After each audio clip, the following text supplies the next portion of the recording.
श्री कृष्णा, जय माता दी। कल हमने श्री पुरुषोत्तम मास की महात्मा कथा का 12वां अध्याय 12वां श्रवण करा था। आज हम 13वां अध्याय 13वां श्रवण करेंगे। शौनकादि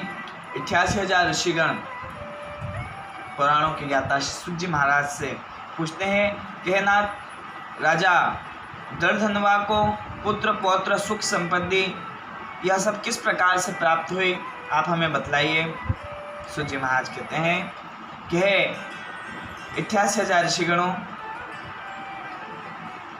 राजा चित्रधनवा के यहाँ पर, जो कि हे वंश के राजा थे, उनके यहाँ पे सभी गुणों में उत्तम यह दर्धनवा नाम का पुत्र हुआ तथा यह चारों वेदों में प्रवीण अंग सहित इन्होंने उनका अध्ययन करा और गुरु को गुरु दक्षिणा प्रदान करने के पश्चात वे हेहय देश में आए। राजा चित्रधनवा ने दर्धनवा के विद्या तथा गुणों को देखते हुए तथा राज्य करने की सामर्थ्य को देखते हुए स्वयं वन में तप करने का मन में विचार करा। राजा चित्रधनवा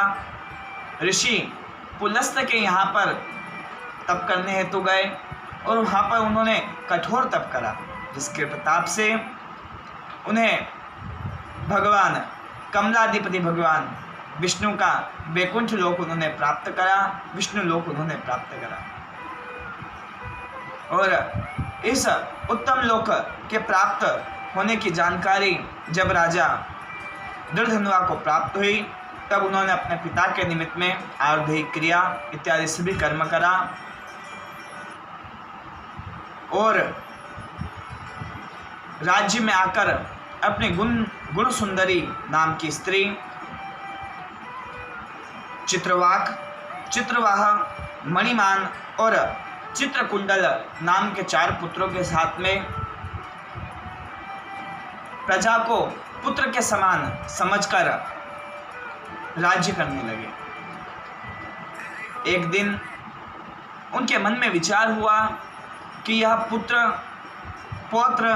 राज्य का सुख यह सब मुझे बिना जप तप नियम के मुझे किस प्रकार से प्राप्त हो गया, मेरा जीवन इतना ऐश्वर्यशाली किस प्रकार से है। यह मन में विचार करते हुए आज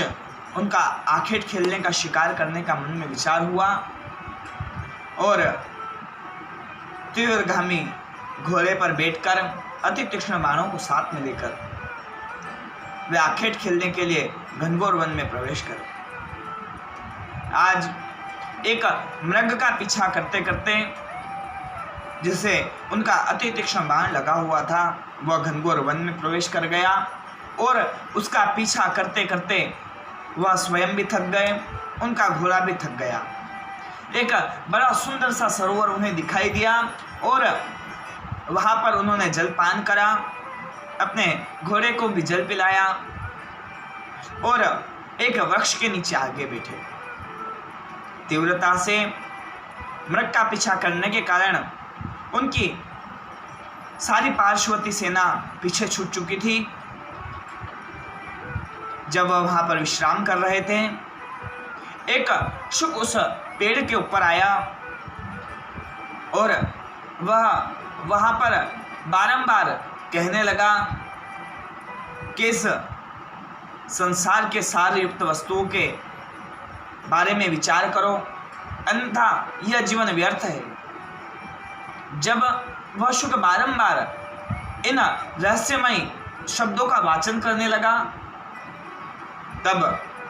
धर्मात्मा राजा दर्धनवा के मन में विचार हुआ कि क्या ये मुनि सुखदेव जी हैं, जो मुझे इस रूप में भगवान श्री कृष्ण चंद्र का परम भक्त समझकर इस रूप में मुझे ज्ञान प्रदान कर रहे हैं कि मैं इस संसार के सारी युक्त वस्तुओं के बारे में विचार नहीं कर रहा हूँ और इन नश्वर वस्तुओं के बारे में विचार कर रहा हूँ। इस बारे में वे विचार कर ही रहे थे कि उन्हें ढूंढते हुए उनके पार्श्वतिक सैनिक वहाँ पर आ गए और वह शुक वहाँ से अंतर ध्यान हो गया और श्री पुरुषोत्तम मास की महत्म कथा का यह